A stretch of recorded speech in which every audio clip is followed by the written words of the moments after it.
이 찬송가 가사에 우리 어머니가 들려주시던 이런 제목이 가사가 있잖아요. 설사 우리 성도님들의 어머님들이 오늘 노래 가사처럼 그렇게 들려주지 않았다 할지라도 내가 어머니가 돼서 내 자녀들에게, 내가 할아버지가 할머니가 돼서 내 손자와 손주들에게 하나님 말씀 전하면 되는 거예요. 그러면 이들이 후에 이 찬양을 부를 때 누구를 기억하는 거예요? 그렇죠. 지금에 계신 분들을 기억하는 거예요. 이것이 믿음의 유전인 줄 믿습니다. 하나님 말씀을 유전으로 남기는 거 복된 일이에요. 자, 오늘 이 새벽에 또 하나님이 우리에게 말씀 주십니다.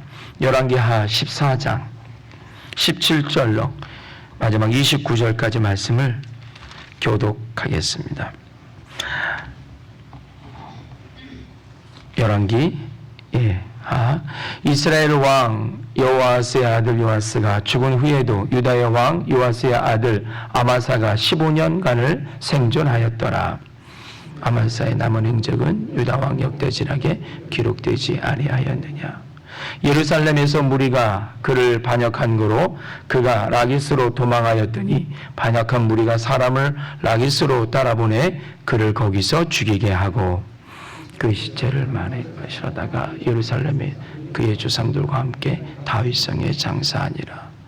유다 온 백성이 아사라를 그의 아버지 아마샤를 대신하여 왕으로 삼으니 그때에 그의 나이가 16세라. 아마사가 그의 조상들과 함께 잔 후에 아사라가 엘라스를 건축 유다에 복귀시켰더라. 유다의 왕 요아스의 아들 아마샤가 제15년에 이스라엘의 왕 요아스의 아들 여로보암이 사마리아에서 왕이 되어 41년간을 다스렸으며 여호와의 보시기에 악을 행하여 이스라엘에게 범죄하게 한 느바스의 아들 여로보암의 모든 죄에서 떠나지 아니하였더라. 이스라엘의 하나님 여호와께서 그의 종 가드햄의 아미떼의 아들 선지자 요나를 통하여 하신 말씀과 같이 여로보암이 이스라엘 영토를 회복하되 하맛 어귀에서부터 아라바 바다까지 하였으니 이는 여호와께서 이스라엘의 고난이 심하여 매인자도 없고 노인자도 없고 이스라엘을 도울 자도 없음을 보셨고 여호와께서 또 이스라엘의 이름을 천하에서 없이 하겠다 하고도 아니하셨으므로 요아스의 아들 여로보암의 손으로 구원하심이었더라. 여로보암의 남은 사적과 모든 행한 일과 싸운 업적과 다메섹을 회복한 일과 이전에 유다에 속하였던 하맛을 이스라엘에게 돌린 일은 이스라엘 왕 역대지락에 기록되지 아니하였는다. 다 같이 읽습니다. 여로보암이 그의 조상 이스라엘 왕들과 함께 자고 그의 아들 스가랴가 대신하여 왕이 되니라. 아멘. 오늘 본문은요, 남유다 왕조와 북이스라엘 왕조의 이야기가 서로 나눠서 되고 있는데 17절부터 22절까지는 남유다 이야기를 하고 있고요. 23절부터 29절까지는 북왕조 이야기를 하고 있습니다. 이 열왕기 상하를 계속 보면 반복적으로 표현되는 게 있어요. 그런 반복적으로 그렇게 열거가 되고 있는데 남쪽에서 무슨 일이 있으면 북쪽에 당시 왕이 누구였더라. 북쪽에서 어떤 사건이 있을 때 그것을 서술하기 전에 남쪽에 어느 왕 몇 년에 이런 일이 북쪽에서 있었더라. 이렇게 이야기하고 있어요. 이것은 열왕기 상하 자체가 역대기도 마찬가지고요. 이스라엘의 남북쪽 모든 왕들의 이야기를 하기 때문에 함께 이해를 돕기 위해서 이렇게 기록된 그런 스토리라고 하는 겁니다. 자, 남유다의 아마샤에가 왕에 있을 때 반란이 일어나서 오늘 17절부터 22절까지는요.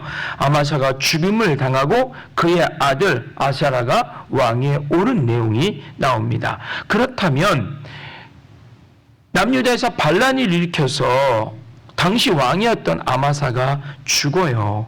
그러면 그 아마샤는 어떤 왕이었는가를 우리는 보아야 되는 거 아닙니까? 그럼 오늘 우리가 말씀을 14장 17절로 29절까지 보았는데 그 전인 14장 1절부터 16절까지는 남유다의 왕 이 아마샤가 어떤 행적을 어떤 제위 기간에 일을 했는지에 대해서 이야기가 나옵니다. 아마샤는 여호와의 보시기에 정직한 왕이었다라 했어요. 예, 정직한 왕이었어요. 그런데 문제가 하나 있었네요. 어떤 문제냐면 예루살렘을 중심으로 예루살렘 성 주변에 있는 수많은 수십 개, 아니 그 이상이었어요. 그 산당을 그대로 두었다라 했어요. 그리고 백성들이 그곳에 가서 제사하게 했어요.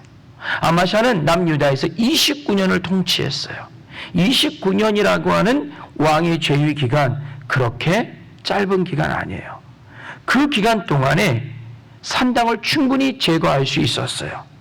왕의 능력과 왕의 권세와 왕의 정치력을 통해서, 또한 왕의 종교력을 통해서 충분히 제거할 수 있었어요. 그러나 그냥 두었어요. 그리고 그 산당을 자기의 왕위를 계속 유지하는데 백성들의 마음을 사는 것으로 이용했다라고 하는 거예요. 이것이 굉장히 큰 문제였는데, 그렇다면 성경 열왕기상하 쭉 보면 꼭 왕들이 뭔가를 좀 개혁하고 싶은데 개혁을 하는데 꼭 여지를 남겨둬요. 남유다는 개혁을 해요. 근데 늘 반복적으로, 여러 왕들 중에 반복적으로 산당은 그대로 두었더라, 이런 얘기가 계속 반복되고요. 북왕조는 개혁을 해요. 예후 같은 경우도 개혁을 했어요. 싹 쓸어버렸어요. 바알과 아세라 성전과 선지자들 다 멸절시켰어요. 그런데 유일하게 또 오늘 본문에도 나오지만 베델구와 단에 있는 금송아지는 그대로 두었더라. 항상 이래요. 남쪽도 그래, 북쪽도 그래요. 그렇다면 오늘 이게 아주 정확하게 표현되고 있는 본문의 내용인데, 그렇다면 여기서 한번 오늘 정리를 좀 해보죠. 먼저 성전과 산당의 차이가 무엇일까? 성전과 산당은 어떤 의미가 있을까? 성전은 당연히 누구를 섬기는 거예요? 당연히 하나님을 섬기는 거죠. 다윗과 솔로몬 그 부자에 의해서 성전이 완성됐어요. 그러면 산당은 뭐예요? 누구를 섬기는 거예요? 그렇죠. 우상 잡신을 섬기는 거예요. 산당을 예를 들자면 예루살렘 성 주변에 산당이 1000개가 있으면 1000개의 신이 있는 거예요. 1000개의 우상이 있는 거예요. 자, 문제는 하나님을 섬기는, 그리고 제사하는 성전은 예루살렘 한복판에 유일하게 딱 하나 있어요. 이게 문제였던 거예요. 접근이 용이하지 않아요. 내가 죄를 졌어요. 그래서 이 죄를 해결하기 위해서 양 한 마리를 어깨에 짊어지고 수 킬로미터를 어디? 예루살렘 성전으로 걸어와야 해요. 오는 수고가 필요한 거예요. 예. 근데 산당은 반면에 내 집 옆에 바로바로 있어요. 내 집에 바로바로, 내 옆에 바로 있어요. 그리고 또 하나는 그 산당은 내가 선택할 수 있어요. 신들의 리스트가 쫙 내 머릿속에 있는 거예요. 주변에 소문에 따라서 다 알고 있는 거예요. 어디가 가면 좋더라, 어디 가면 뭐 주더라, 뭐 이런 거예요. 쉽게 얘기하면 어디 가면 이 신은 이 문제를 해결하더라, 여기는 이 신은 이 문제를 해결해주고 저쪽 상당신은 이런 문제를 해결해줘. 근데 여호와 하나님은 다 해결해준대. 근데 잘 모르겠어. 다 해결해주는지 모르겠어.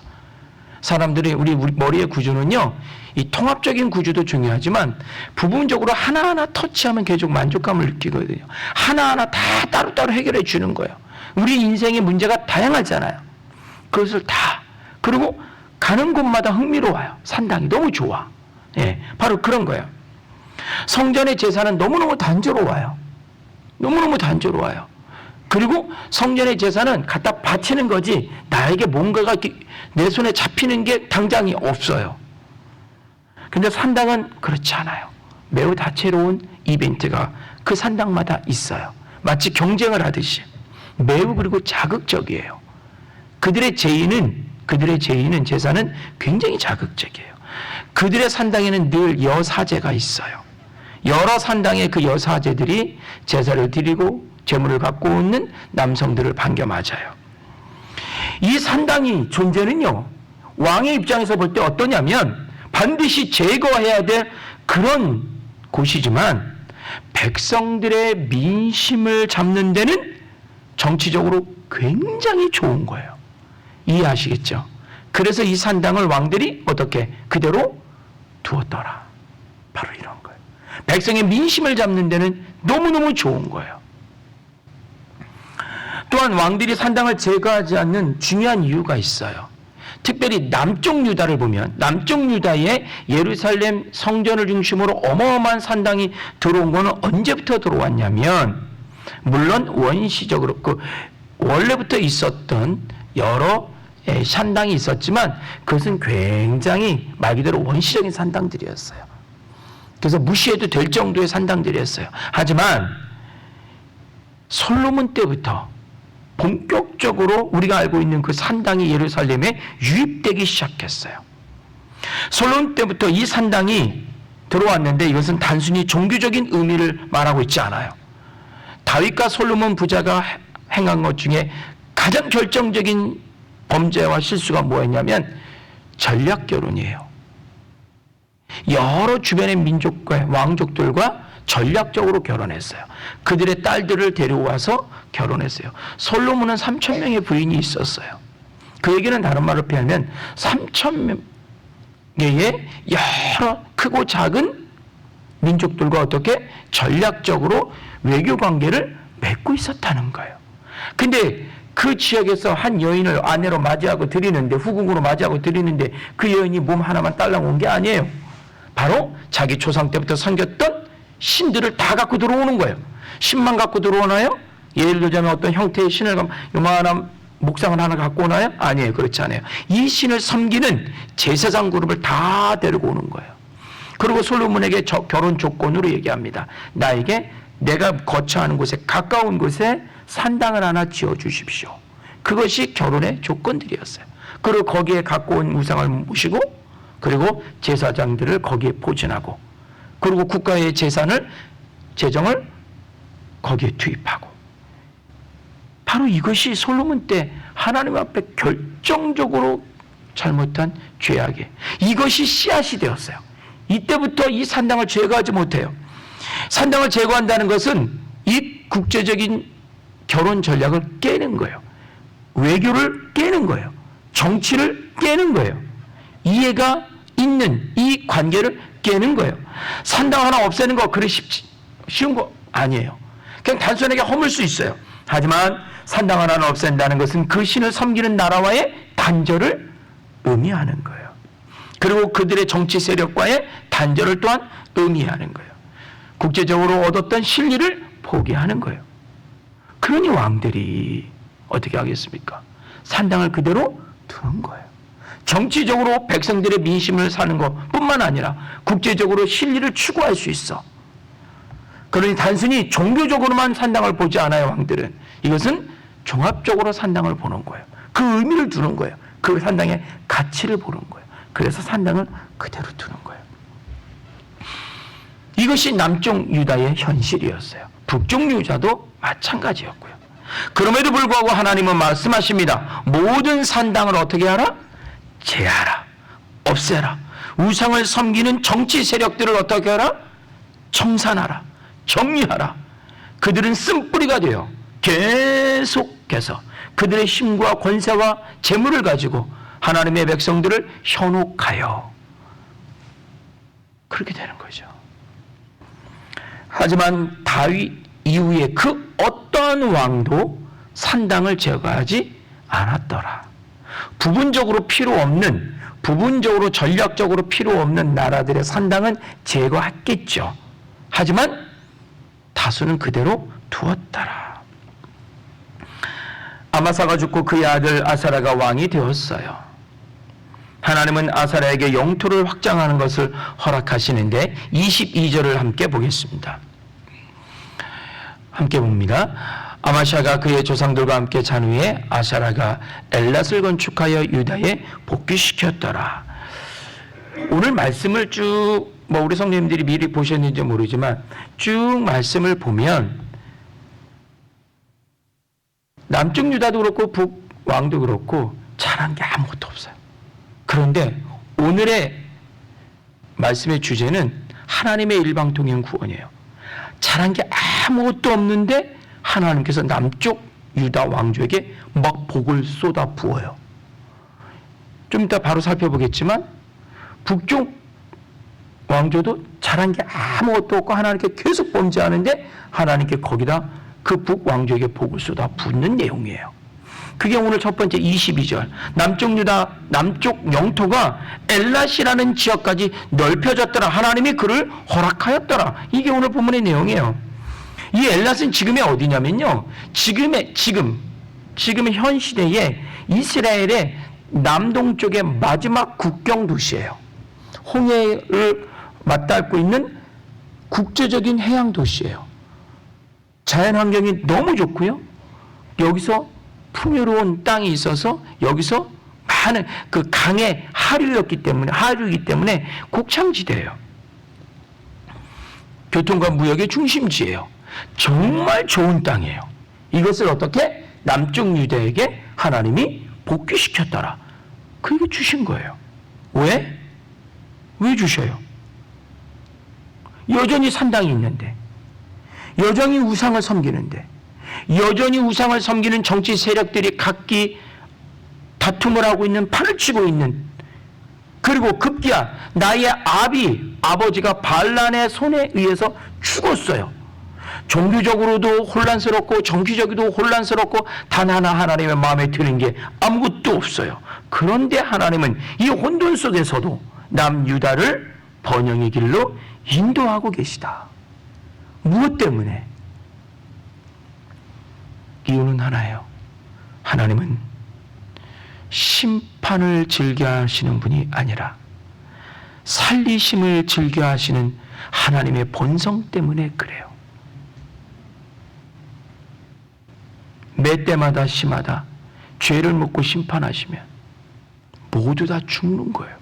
하나님 앞에 남을 자가 있을까요? 없는 거예요.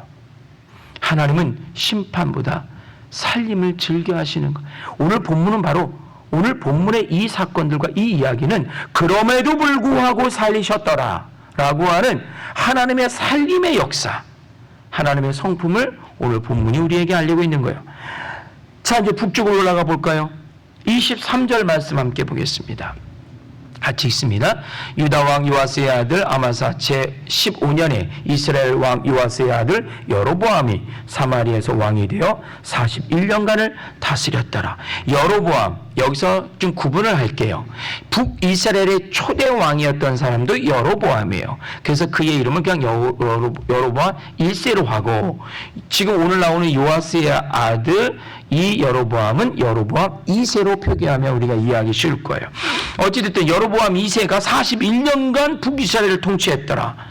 근데 문제는 이 여로보암 역시도 하나님 보시기에 악을 행했어요. 어떤 악을 행했냐면 그의 아버지 예후, 그의 조상 예후가 종교개혁을 일으켜서 싹 쓸어버렸는데 그의 아버지 예후가 유일하게 베델과 단에 있는 금송아지는 두었더라. 이건 누가 만든 거예요? 최초의 북이스라엘의 1대 왕인 여로보암 1세가 만든 거예요. 여로보암 2세 역시도 이것을 그대로 두고 섬긴 거예요. 아까 남유다와 지금 똑같아요. 상황이 똑같아요.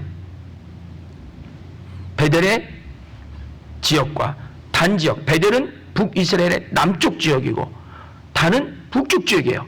남북의 두 곳에 제단을 만들고 금송아지를 똑같이 만들어서 섬긴 거야.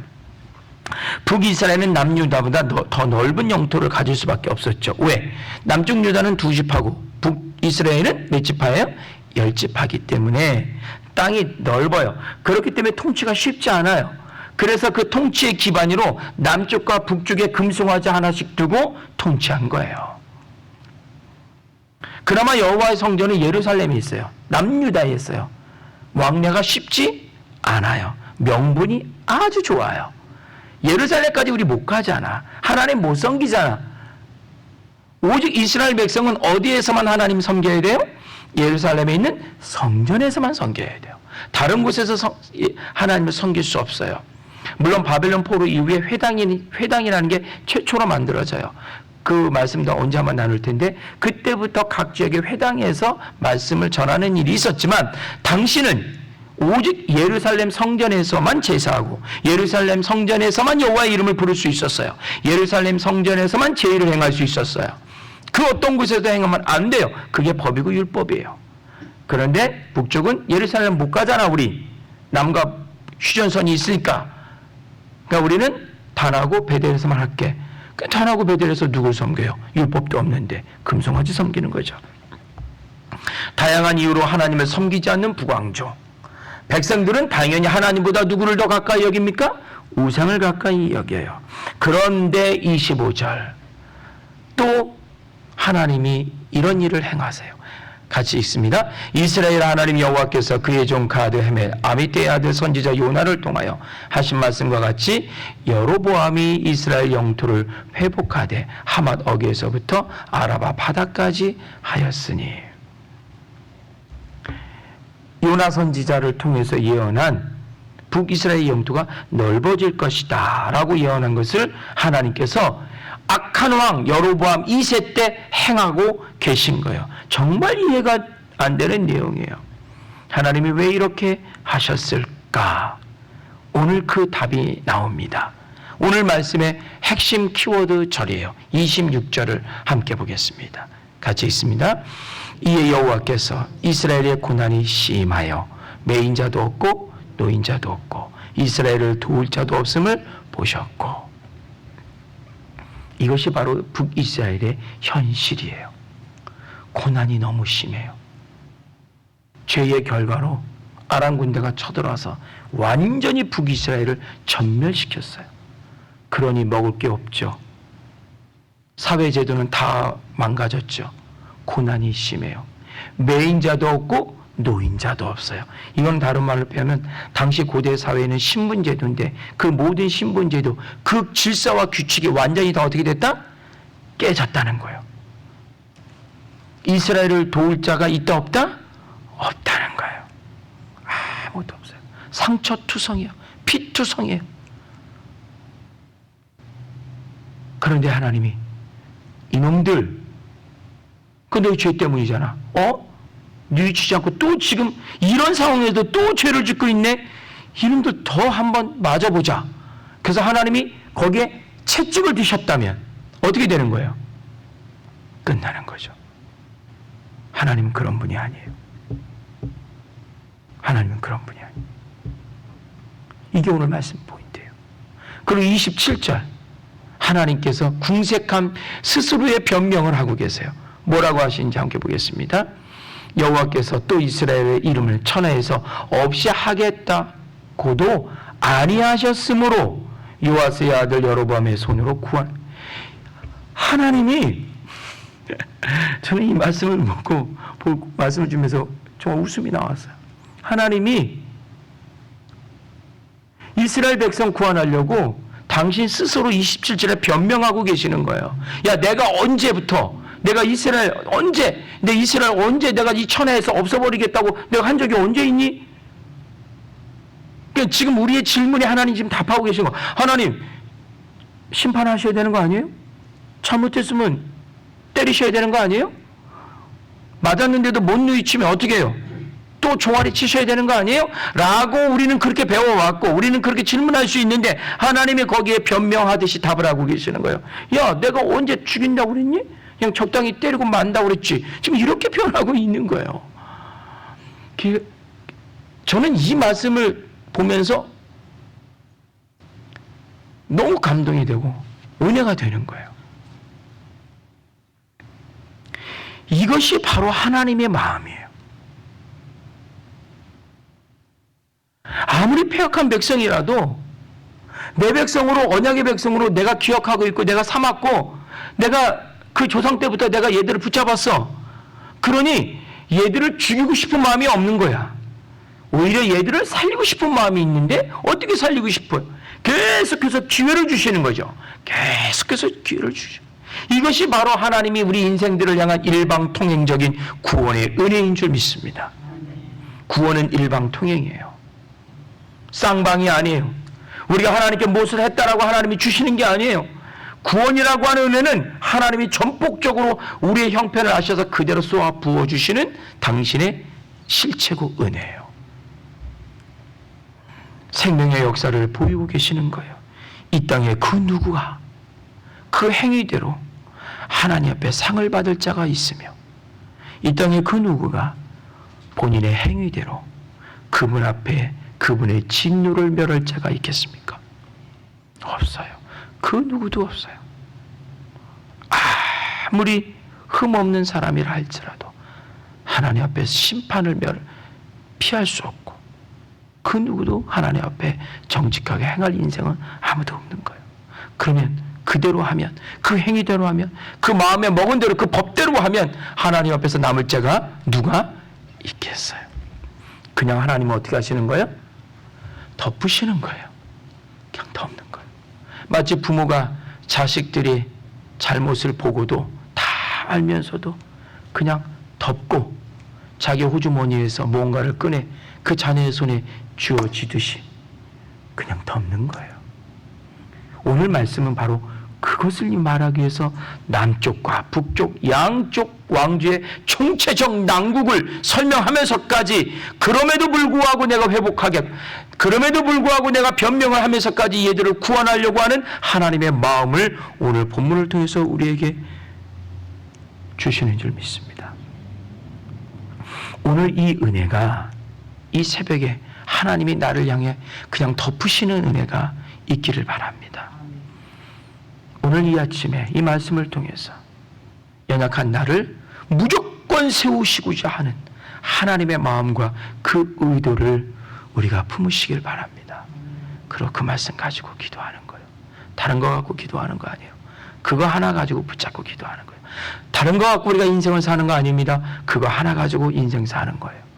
오늘도 이 덮으시는 은혜, 회복시키시는 은혜, 일방통행적인 구원의 역사를 누리는 저와 여러분이 되시길 주의 이름으로 간절히 기원합니다. 기도하겠습니다. 하나님, 그렇습니다. 하나님 앞에 그 어떤 인생이 고개를 세우며 설 인생이 있겠습니까? 모두 다 하나님 앞에 고개를 떨굴 수밖에 없는 우리의 형편이고 우리의 실체입니다. 하지만 그럴 때마다 하나님께서는 우리의 눈높이에 맞추셔서 우리의 시선을 맞추시고 당신의 마음을 우리에게 부어 주십니다. 하나님, 어린아이 같은 우리의 삶, 그런 인생들, 그럼에도 불구하고 하나님이 세우시고 덮으시고 채우시고 또 한 번의 기회를 주시고 다시 회복시키시고, 이것이 하나님의 마음인 것을 다시 한번 말씀을 통해서 깨닫습니다. 오늘 이 덮으시는 하나님의 은혜, 끝까지 참으시고 인내하시고 기다려주시는 이 하나님의 일방통행적인 구원의 역사, 이거 붙잡고 기도하는 저희가 되게 하여 주옵소서. 감사하며 예수님의 이름으로 기도드립니다. 아멘.